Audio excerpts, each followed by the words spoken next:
Patay o samantala sa iba pang mga balita, isinusulong naman ng Trabaho Party List ang pagpapalakas ng social protection policies para sa bawat manggagawang Pilipino. Nagbabalik si Edniel Parosa.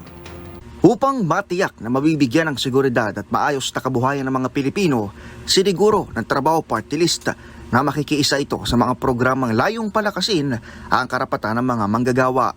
Tiniyak ni Attorney Michelle David Espiritu, tagapagsalita ng Trabaho Party List, na aktibong makikibahagi ang Pilipinas sa Global Accelerator on Jobs and Social Protection for Just Transitions. Layo ng nasabing inisyatibo na suportahan ang paglikha ng mga hanap buhay at makapaglatag ng mga estratehiya para sa sustainable at inclusive employment practices sa bansa. Kaya naman ipinahayag ni Attorney Espiritu ng Trabaho Party List na suportado nila ito alinsunod sa mga ipinatutupad na labor law sa bansa at pasok sa Global Labor Standards. Muling iginiit ng Trabaho Party List na isinusulong nilang proteksyon sa mga manggagawa, pagkakaroon ng magandang employer-employee relationship at maayos ding relasyon o ugnayan sa mga ahensya ng gobyerno.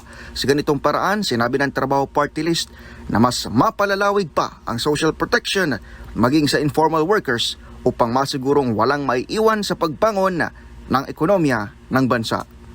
Para sa MBC TV Network News, ito si Edniel Parosa ng DZRH. Una sa Pilipinas, una sa Pilipino.